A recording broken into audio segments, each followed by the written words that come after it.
IT job కోసం try చేస్తున్నారా? Coding ట్యూటర్లో ట్రైనింగ్‌తో పాటు స్టైఫండ్ అండ్ 100% జాబ్ గ్యారంటీ.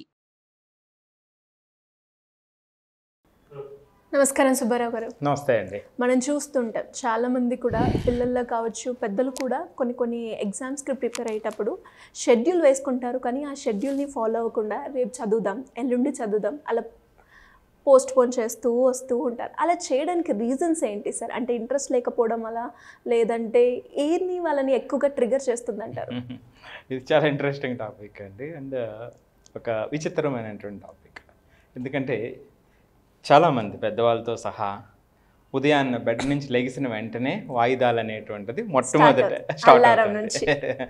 చాలామందికి ఏమిటంటే ఎక్సర్సైజ్ చేయాలని ఉంటుందండి. డిసెంబర్లో 10వ తారీఖు నుంచి మొదలు పెడతారు. డిసెంబర్ 31 వరకు పెద్ద ప్లాన్ వేస్తారు.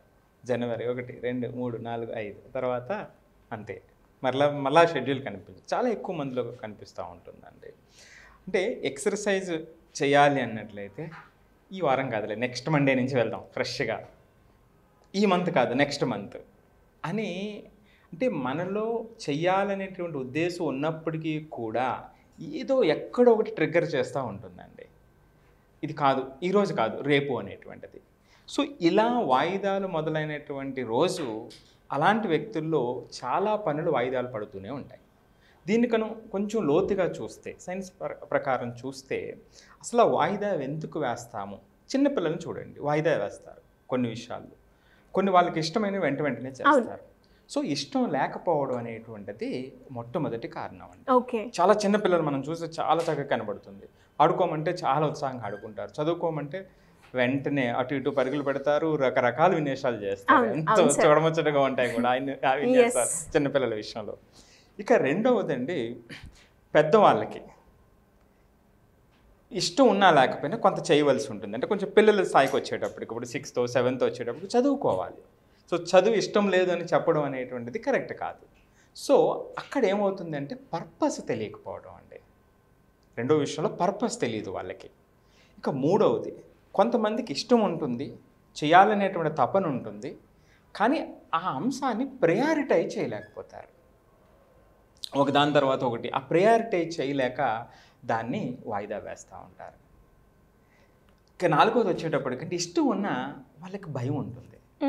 మరి ఆ భయం ఎందుకు వస్తుంది, దానికి ఉన్న సైకలాజికల్ ఫ్యాక్టర్స్ ఏమిటి అనేటువంటి చూద్దాం, విపులంగా చూద్దాం. సో ఇప్పుడు మొదటి నుంచి మనం చూసినప్పుడు చిన్నపిల్లల విషయంలో అలాగే పెద్దవాళ్ళు కూడా ప్రవర్తిస్తూ ఉంటారు. సో ఈ కారణాలను మనం జాగ్రత్తగా అబ్జర్వ్ చేస్తేనండి వాయిదాలు ఎందుకు వేస్తామనేటువంటిది అర్థమవుతుంది. ఒక వ్యక్తి ఒక పనిలో వాయిదా వేయడు, ఒక పనిలో అదే పనిగా వాయిదాలు వేసుకుంటూ వెళ్తుంటారు. నేను చాలామందిని చూస్తుంటానండి, ఉదయాన్నే ఎక్సర్సైజ్ చేసేటువంటి టైంలో, వాకింగ్ చేయడానికి వెళ్ళినప్పుడు లేదా రన్నింగ్ చేయడానికి వెళ్ళేటప్పుడు కొంతమంది గ్రూపు వాళ్ళే కనిపిస్తూ ఉంటారు. 50 మెంబర్స్ 100 మెంబర్స్ కనిపిస్తూ ఉంటారు. నేను చాలామంది అంటే నాకు అవుట్ ఆఫ్ క్యూరియాసిటీ అనమాట. అంటే వాళ్ళ నుంచి నేర్చుకోవాలి అంటే ఏ ఫ్యాక్టర్ వాళ్ళని ఇన్ఫ్లుయెన్స్ చేస్తుంది, ఎగ్జాక్ట్గా అదే టైంకి కనిపిస్తూ ఉంటారు అనమాట అండి.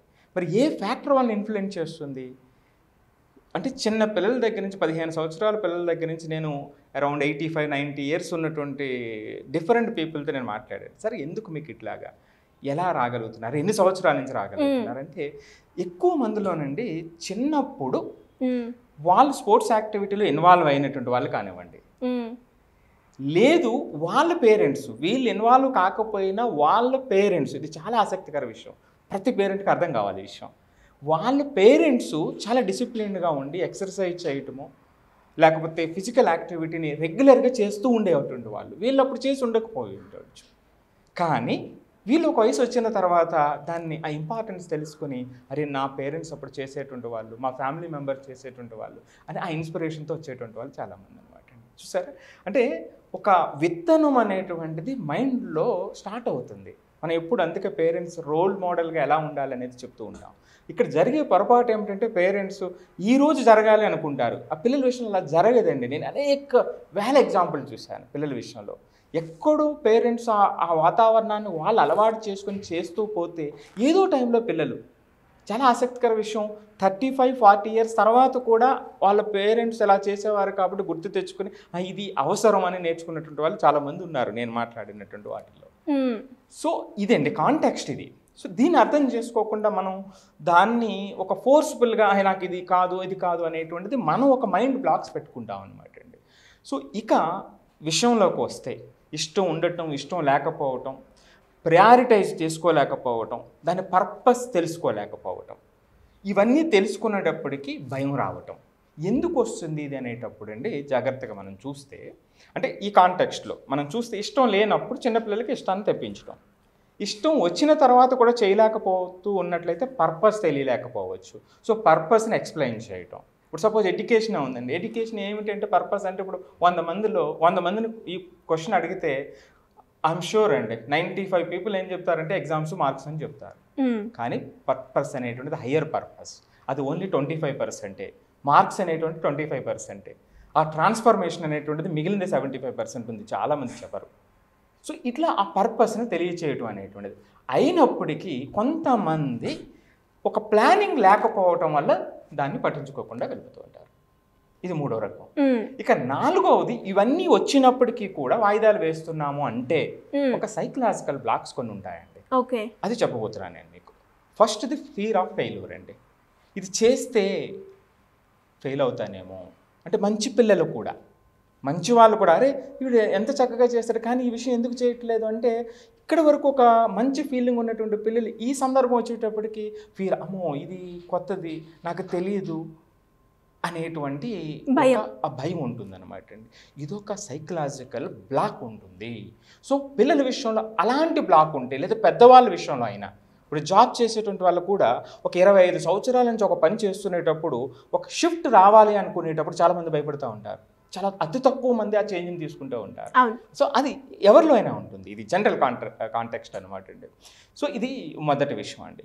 ఇక రెండవ విషయం వచ్చేటప్పటికి ఓవర్వెల్మింగ్ అండి. అంటే పిల్లల విషయంలోనే మన చూసినప్పుడు ఒక పని చేయాలనుకునేటప్పుడు ఇది పెద్ద పని కింద కనిపించినప్పుడు, అమ్మో ఇంత పెద్ద పనా, సో నేను ఒక్కసారిగా ఇది చేయలేనేమో, అరే నాన్న ఇది ఈ ఒక్కరోజు చేసేది కాదు, వారం రోజుల పాటు కొంచెం కొంచెం చేసుకుంటూ వెళ్తే ఇది చిన్నదవుతుంది అనేటువంటి మైండ్ సెట్ వచ్చినప్పుడు వేరే ఉంటుంది. అంటే దాన్ని ఫ్రాగ్మెంట్ చేయడం అనేటువంటిది ఇంపార్టెంట్. కానీ ఇనీషియల్గా ఏమవుతుంది, సో ఇంత పెద్ద వర్క్, సో దాన్ని బ్లాక్స్ చేయలేక పెద్దదాన్ని చూడటం వల్ల వచ్చేటువంటి భయం రెండవది.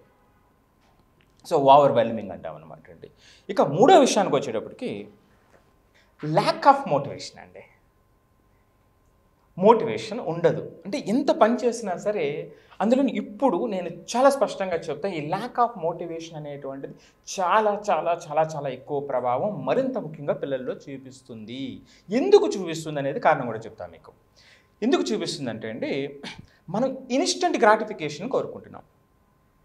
ఇప్పుడు పిల్లలు అయినా సరే ఇప్పుడు చదివితే ఇది వెంటనే వచ్చేయాలి, వెంటనే ఎగ్జామ్ రాసేయాలి, వెంటనే మార్క్స్ వచ్చేయాలి. ఆ మార్క్స్ కూడా 50-60 మార్కులు కాదు, 100కి 90కి 95 మార్కులు, 100కి 95 మార్కులు వచ్చేసేయాలి.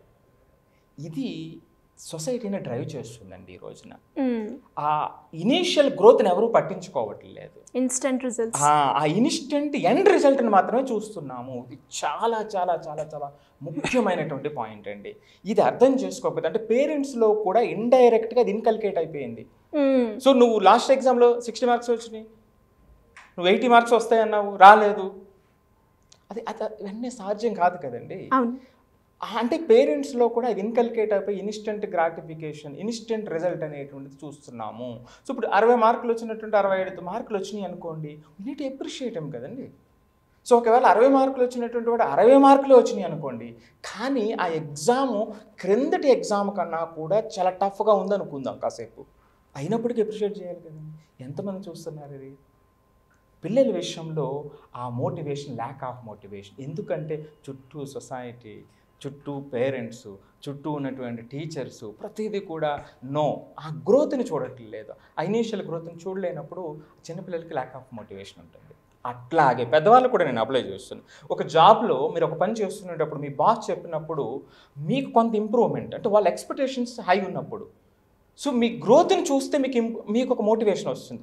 ఎస్, నేను నిన్నటికన్నా ఈరోజు కొంత గ్రోత్ కనిపించింది, నేను పాజిటివ్ డైరెక్షన్లో వెళ్తున్నాను.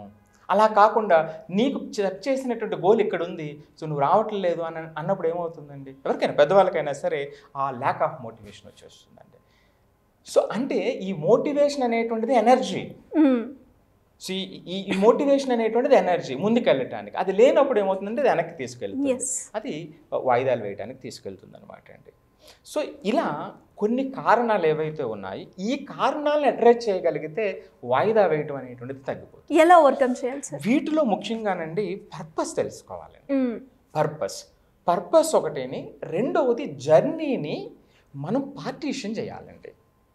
ఇప్పుడు నేను ఇప్పుడే చెప్పాను, 60 మార్కులు ఉన్నటువంటి స్టూడెంట్ 80 మార్కులకి రావాలన్నట్లయితే ప్రతి 5 మార్కులకి ఒక టార్గెట్ పెట్టుకుని దాన్ని సెలబ్రేట్ చేయగలిగితే అది గ్రోత్ని ఇస్తుంది, ఆ గ్రోత్ మైండ్ సెట్ని ఇస్తుంది. That is what it is required for today's world అనమాట అండి, ఫర్ ఎవ్రీబడి. సో అది చాలా చాలా ఇంపార్టెంట్. ఇది ఒకటే అండి, అంటే మన యొక్క టోటల్ వర్క్ని డివైడ్ చేయటం. రెండవ పాయింట్ పర్పస్ తెలియదు. నేను ఇందాక ఇప్పుడే చెప్పాను, ఎగ్జామ్స్ అనేటువంటి దాని మీద ప్రాతిపదిక అనుకుంటే పిల్లలకి అది ఎప్పటికీ ఒక ముగింపు రాదండి. ఎప్పటికీ కూడా 100లో 60-70 మంది పిల్లలు వాళ్ళు ఫెయిల్యూర్ అనేటువంటి భావాన్ని మనం ఇచ్చిన వాళ్ళం అవుతాం. అది కాదు. సో దానితో పాటు అసోసియేటెడ్ ఫ్యాక్టర్స్లో ఉన్నటువంటి ఇంప్రూవ్మెంట్ మనం జీవించగలిగినట్లయితే, సో నాన్న ఇక్కడ నువ్వు లేకపోయినా ఇక్కడ ఎనర్జీ ఉంది నీ దగ్గర అనేటువంటి వ్యవస్థ చెప్పగలిగినప్పుడు వాళ్ళు ముందుకు రావడానికి అవకాశం ఉంటుంది అనమాట అండి. సో ఈ కాంటెక్స్ట్లో నేను ఒక బ్యూటిఫుల్ ఎగ్జాంపుల్ చెప్తానండి. విలియమ్స్ అని అండి, అడ్మైరల్ విలియమ్స్ అని యుఎస్ఏకి సంబంధించినటువంటి ఆయన, మిలిటరీకి సంబంధించినటువంటి వ్యక్తి అండి. లీడర్షిప్ క్వాలిటీస్కి ఆయన ఒక అడ్రస్ చేసేటప్పుడు ఒక 10 క్వాలిటీస్ చెప్పారండి. అందులో మొట్టమొదటి క్వాలిటీ చాలా అద్భుతమైన క్వాలిటీ చెప్పారండి. If you want to win the world, start of your day by making your bed అంటారు ఆయన. నువ్వు ఈ ప్రపంచాన్ని జయించాలంటే నువ్వు నీ రోజుని నీ బెడ్ని సరి చేసుకో అని చెప్తారు. ఏంటి అసలు ఇది ఏమిటంటే, మేకింగ్ ఏ బెడ్ అంటే ఏమిటంటే, ఎవరైనా సరే మనం లెగిసిన వెంటనే మన బెడ్ని సెట్ చేసుకోవాలి అనేటువంటిది లీడర్షిప్ క్వాలిటీలో ఒక అద్భుతమైనటువంటి క్వాలిటీ ఆయన చెప్తారు. చాలా పాపులర్ అనమాట అండి ఇది. సో ఎందుకు చేయాలి అనేటప్పుడు ఆయన చెప్పినటువంటి రీజన్స్ ఏమిటంటే, మీరు మనం లెగిసిన వెంటనే, ఇది చాలా బ్యూటిఫుల్గా ఉంటుంది, మనం కూడా అప్లై చేస్తే చాలా బ్రహ్మాండంగా ఉంటుంది. మొట్టమొదటి క్వాలిటీ ఏంటంటే, మనం లెగిసిన వెంటనే మొదటి పని అది. జనరల్గా ఆ రూము అంత క్లీన్లీగా లేకపోతే మనం లెగిసిన వెంటనే మన బెడ్ని యొక్క క్లాత్ని కరెక్ట్గా మనం చేసుకోగలిగినట్లయితే, ఆ రూమ్ని క్లీన్ చేస్తే ఏమవుతుందండి, వెంటనే ఒక వాతావరణం చాలా స్వచ్ఛంగా కనబడుతూ ఉంటుంది. ఇది ఫస్ట్ అకాంప్లిష్మెంట్ డేలో అని చెప్తారు ఆయన. సో మన రోజు ఒక అకాంప్లిష్మెంట్తో స్టార్ట్ అయ్యింది. ఇది మూడో పాయింట్ ఏమిటంటే, ఈ చిన్న పని ఒక డిసిప్లిన్ అలవాటు చేస్తుంది. డిసిప్లిన్ చెప్పడం వేరు, బీయింగ్ డిసిప్లిన్ వేరు. ఇది బీయింగ్ డిసిప్లిన్ అనేటువంటి దాన్ని అలవాటు చేస్తుంది అని చెప్తారు. ఓకేనండి. ఇక 4వ పాయింట్ ఏం చెప్తారంటే, ఇప్పుడు మీరు ఏదో పనికి వెళ్ళారు, మీ ఆఫీస్కి వెళ్ళారు, ఆఫీస్లో ఆ డే బాగాలేదు, యువర్ డే వాజ్ బ్యాడ్. నువ్వు ఇంటికి వస్తే మీ బెడ్ అందంగా కనిపిస్తుంది, చక్కగా పడుకోవచ్చు. ఒకవేళ మీ డే గుడ్ అయితే మీ బెడ్ ఎంజాయబుల్ అవుతుంది అనేటువంటిది. అంటే 2 కోణాల్లో. సో అంటే చిన్న విషయం మనం చిన్న పిల్లలకు కూడా అలవాటు చేస్తానండి. రోజు లెగిసిన వెంటనే ఒక అకంప్లిష్మెంట్. అందుకే మన పెద్దవాళ్ళు కూడా ఉదయాన్నే చదవమంటారు పిల్లల్ని. ఒకటి వాతావరణం ప్రశాంతంగా ఉండటం ఒకటి అయితే, రెండోది వాళ్ళ డే ఇది చదివి ఆ అకంప్లిష్మెంట్తో డే స్టార్ట్ అవుతుంది వాళ్ళకి. మిగిలిన రోజంతా వాళ్ళు చేతుల్లో ఉంటుందన్నమాట అండి.